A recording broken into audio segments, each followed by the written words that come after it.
Hey everybody, welcome back to the program. That of course being 2 on OSU. It is a huge week in wrestling. In fact, it's a huge month with Mat Madness getting underway, Big 12 championships, first coming up in Tulsa in just over a week, and then after that, national championships in Kansas City. So we thought, hey, let's bring on Andy Hamilton, who is the managing editor at Flow Wrestling. He knows all sorts of things about the national pulse of college wrestling, and we asked him a little bit about the Oklahoma State Cowboys, that duel against the Hawkeyes, and what the Cowboys need to do to get back to success in the postseason, which is where all college wrestling seasons are measured. So before we get into our interview with Andy, we need to thank the sponsors who help make it possible. Two Fellas Movers, the National Cowboy and Western Heritage Museum, MidFirst Bank, FireLakeJobs.com, and Oklahoma Ford Dealers. Drive into your best in Oklahoma Ford Dealers today for the best deals on Ford's full lineup of trucks and SUVs. Remember, Ford is the best in Oklahoma. Now let's get to the interview with Andy. Welcome back to the program, where we're of course joined by Andy Hamilton. You know him as the managing editor of Flow Wrestling and everything they do over there. He's not the world-renowned dart player, as his Twitter profile says. When did you find out you shared a name with a world-renowned dart player, Andy? Probably been about 7-8 years ago when the World Dart Championships were going on over in Europe, and I started getting all sorts of trash talk from international dart fans. So yeah, I'm not Andy the Hammer Hamilton. He's a I think Scottish dart pro. So I can only imagine what you mentioned. I can only imagine what your mentions look like from dart trash talkers. That had to be a wild time. I see the clips going around on Twitter. It can seem pretty intense, like a disproportionate amount of trash talk to what you might expect. It does seem a little intense. Yeah, I was taken aback by it a little bit. And there are a couple other Andy Hamiltons out there that I'll catch some strays from them on Twitter every now and then. And of course, Andy, we brought you in today to talk about maybe a little bit of a more physical sport, that of course being wrestling, and the Oklahoma State Cowboys, who are coming off an interesting duel against Iowa, where the Hawkeyes came into Gallagher Arena and kind of dominated them. Andy, I know you went to Iowa. What's kind of your take on maybe that duel, that rivalry, and where it puts the Cowboys now? Yeah, it's an electric duel every year.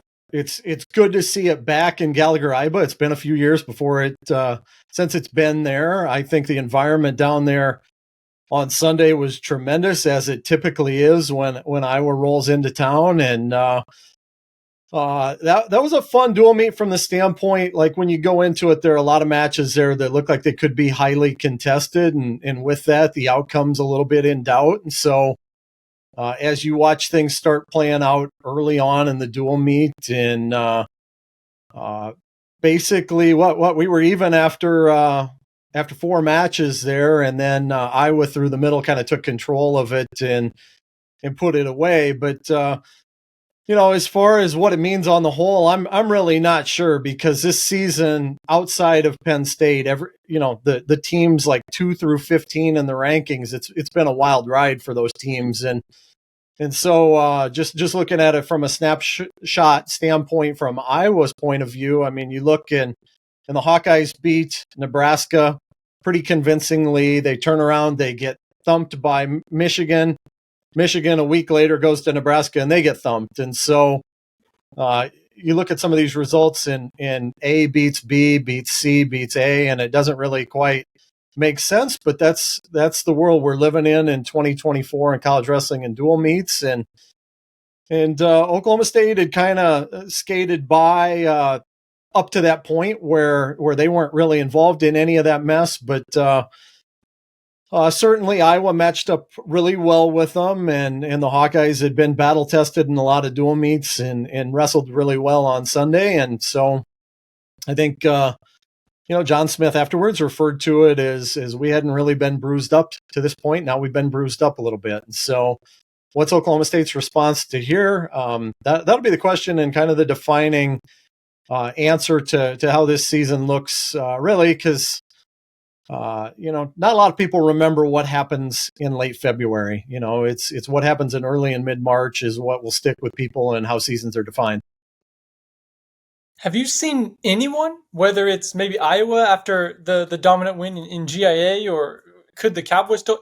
Is it really Penn State and everyone else, Andy?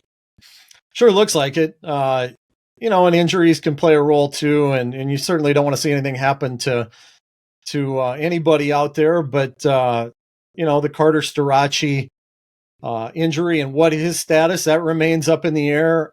That being said, Penn State's the one team that is so deep with so many stars that they can weather something like that and still be in a comfortable situation from a team standpoint.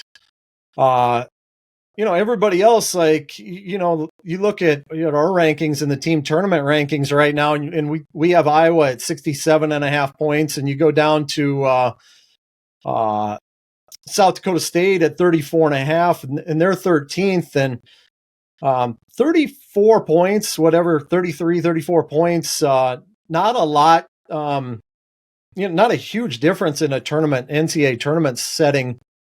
I think we wrote about this a few weeks back in our Mizzou Insider, where Missouri was ranked second at the time. Virginia Tech was ranked 10th. There was like 30 points of difference between them.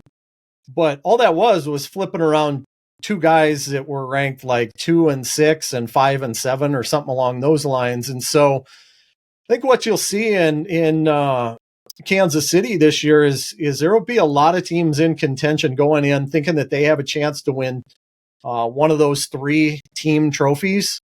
And the teams that are going to walk away from it, I think when it's all said and done, are going to be the teams that avoid upsets, or they're able to get somebody to out wrestle their seed by 2, 3, 4, 5 spots. And so a lot of that looks up for grabs. Now, in our rankings right now, Penn State sitting out there way out in front, 136.5 points. And so, yeah, on paper right now, it is Penn State and then everybody else. And, but that pack of 2 through 13, 14, 15 is really fascinating. And it's going to be interesting to see who rises to the top of that group. You brought up Mizzou. I think that's an interesting topic, Andy, especially as Big 12s get underway here in just over a week. The Tigers, they've won the last 2 Big 12 championships. A huge shakeup from what Oklahoma State fans have come to expect. Where would you say your expectations are for Oklahoma State as they go into Big 12s, maybe thinking about Missouri and Iowa State just right behind them? Yeah, I think it's an extraordinarily fascinating team race, as it has been the last few years. And I think going into it last year, I think a lot of people were looking at Iowa State, Oklahoma State as maybe the favorites on paper going in, and Mizzou rises to the top and takes home the title. Just looking at our rankings and running the numbers on it, Oklahoma State's the favorite on paper. I think based on team points off of where they're ranked, I think it's like 143.5, somewhere along those lines. And Iowa State, Mizzou sitting there at like 130 and 130.5. And so again, that's not a huge difference. I mean, in our rankings, I think we have Spratly 1 and Noah Certain 2. And if you flip that around, then it comes down to one match somewhere on the backside. So the margins are really thin right now, but Oklahoma State has really positioned itself well with the way they've wrestled, particularly in the Big 12 season, and they ought to come in with some high seeds and guys that you expect to be in the finals, taking home titles. And the question will be, can you score points and get 10 guys up on that podium, and especially in the top 6 where you give yourself more matches and more opportunity for bonus points. And but indeed, it sets up to be a really fascinating team race. The other element in it too is Mizzou's health. They were without 8 starters this past weekend for duels up here in Cedar Falls against Northern Iowa, and then over in Ames against Iowa State. I think 5 of them with the flu, and then 3 others with injuries. And I think they're hoping to be pretty close to full strength here in a week, but remains to be seen what that will, what kind of lingering effect that will take on Mizzou. In GIA, they introduced Oklahoma State over the loudspeaker as the most successful program in NCAA history. In the last couple of years, it hasn't really been like that for the Cowboys. There's been talk of down years. And now this year, it's okay.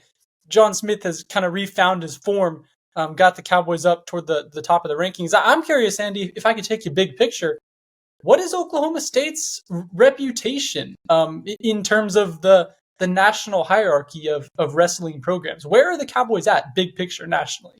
Yeah, I think nationwide they're still perceived as an elite program. I mean, one of the top recruiting classes in the country last year, and you're seeing that class is having immediate impact in some of those guys that are stepping in right away and contributing, and certainly more depth on the way too. They've supplemented that room, and I think you look at it on the whole, and I'm not sure anybody really expected them to finish 17th, 18th, whatever it was last year, and a calamity if you're an Oklahoma State fan, because you're just not accustomed to that, right? But you certainly don't expect the Cowboys to stay down for long, and this team has done a good job of kind of hitting the reset button and getting Oklahoma State back on track. And I think the other thing too, you look at, I think John and company learned their lessons, and were more active in the portal. Certainly, when you look at this team, Spratley, Jamison, Olenek, big contributors that are guys that they added through the portal last season, and that hadn't been really something that Oklahoma State was known for utilizing. And in this day and age, I think you have to supplement your roster with what's available in the portal, and certainly, high school recruiting is going to be the bedrock of elite programs, but when you have some guys that don't pan out, or you have injuries, or you have unexpected holes in your lineup, you have to go out and if you're going to be in contention to win trophies, you're going to have to go out and fill those holes in the off season and really adjust accordingly. And I think Oklahoma State did a great job of doing that. They have all these young guys who, like you've said, have made an immediate impact. Andy, do you think OSU has the top tier talent, the guys maybe ranked inside the top 5, who can, bring them to maybe not a national championship, but in that tier as we look ahead to NCAAs? That's the big question for Oklahoma State, because it's a really strong dual team. You're not giving up bonus points very often with that lineup, but you look at it from a ranking standpoint, and really where the money's made at the national tournament is when you get into that top 4, top 5. You could have 10 All-Americans that finish 7th or 8th, and you still are maybe not even winning a team trophy, because it's 5.5 points without bonus if you finish 8th. So 55.5 isn't going to win you a team trophy. Whereas you could have 2 champions who score 26 apiece, and you're almost right there. So that's the key is getting guys high up on that podium. Do they have the guys that can do it? I think certainly Daton Fix has proven he can. Dustin Plott is a contender at 184 pounds. 125 has been wild from start up to this point this season. I think, was it like 8, 9 number one guys taking like 8, 9 losses throughout the season, whoever's been in that spot. And so that'll be really interesting from a team standpoint, because most of these teams that are in trophy contention have somebody that's at 25, and you could be looking at somebody that scores 22 points at the national tournament for their team, 22, 24 points, or somebody that walks away and only scores 1.5 points. And there's such a wide variance of where guys fall on that spectrum. I think Spratley is certainly capable of being high on that podium, but he's also, given the volatility of that weight class, you wouldn't write him in as permanent ink as a guy that's a surefire All-American either. So that's the key. Can he place high up on the podium? Can Jamison, does Jordan Williams have a run in him at 49, a weight where there looks like there's some opportunity there? 65 is going to be hard. That's a really top heavy weight class with some hammers up there when you've got just in the Big 12 alone, right? I mean, you got O'Toole, Carr, Peyton Hall, Olenek, Then you throw in some Big Ten guys like Hamady and Mesenbrink and Caliendo and some guys that are really, really solid there. And it doesn't, Amin as well. It doesn't leave a lot of vacancy there for podium spots. So you're gonna have to knock off somebody pretty tough there to move up and crack the top 4 or 5 there.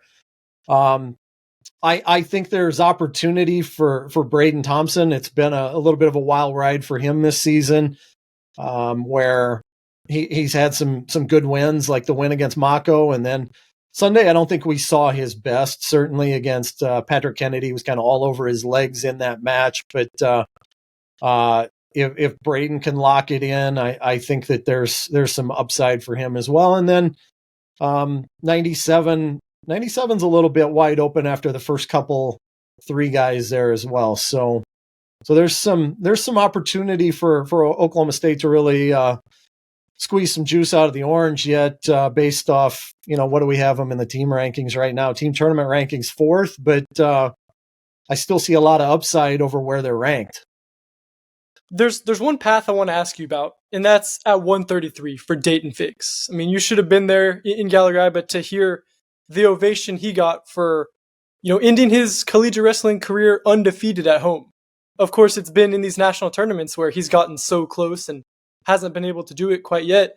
Andy, what kind of resistance is he going to face at 133, and could this be the year he finally breaks through?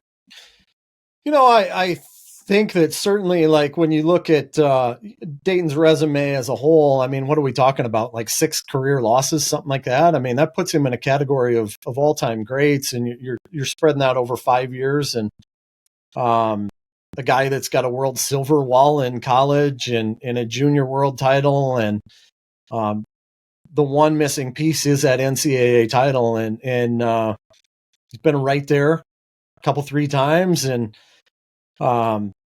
he's gonna face a tough road. I mean, you've got Ryan Crickham's had a really good year for Lehigh. Vito Rujao, obviously nobody in college wrestling had a better year than him, than what he did in 2023. When you look at taking out Daton in the semis, then taking out Roman Bravo Young in the finals, carrying that momentum on through the U.S. Open Final X, going and winning a world title.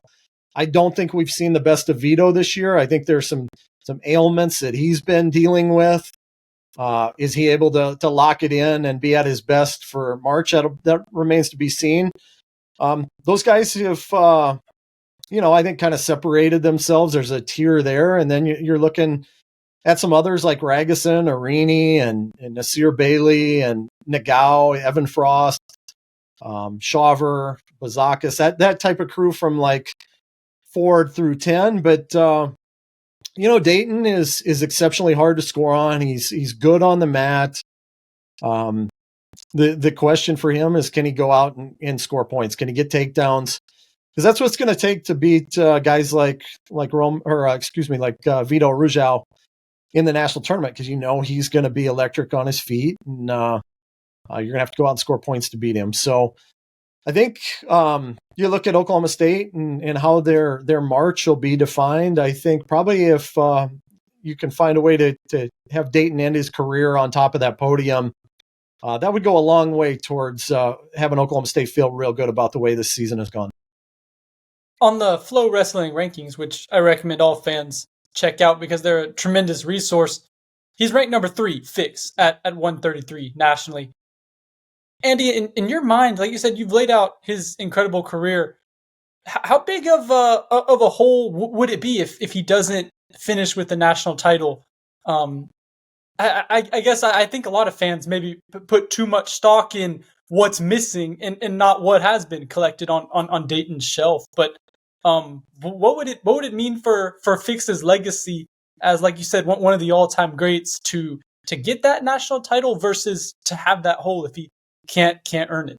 Yeah, it'd be interesting to hear Dayton's perspective on this and what he would have to say about it. I'd be really curious to hear what he would have to say. But I think, I think when you look at the resume, it's certainly going to leave a hole on it if he does not get it done. But again, to wrestle 5 years and have fewer than 10 losses in your career in Division I wrestling, and a guy that that shows up and he's out there all the time, right? I mean, it's anybody, anywhere, anytime, and carrying that through into the spring and summer months and freestyle. And I don't think you'll have conversations about the best that never won one, right? Like those will surface, and there aren't many that have accomplished the things that Daton has that haven't won an NCAA title. So I know it's important to him. I've seen him in the back and seen what not winning has done to him after the national tournaments on Saturday night at the national tournaments. And it's tough to see that, a guy that I've thoroughly enjoyed with, and just been awesome. I mean, I've really enjoyed my interactions with Daton, and I certainly want to see him represent himself to the best of his ability here in March. But how his career is defined, I think that'll probably be in the eye of the beholder. Andy, it's the busiest time of year, maybe for wrestling fans and everybody in the business. So we thank you for taking some time to join us. Be sure to check out all of Andy's work and everything his team does at Flow Wrestling as the NCAA championships and conference championships get underway. Thanks, guys. Appreciate it. Hey, everybody. Thanks for watching the show today. Enjoyed having you along. You showed out. You really liked the wrestling content we did over the weekend. All sorts of views on the post-game video. So thank you for that. And if you like what you hear, be sure to like, subscribe, do something to comment below. We'd love to interact with you and continue to build the channel and everything we do at selloutcrowd.com. Thanks a bunch.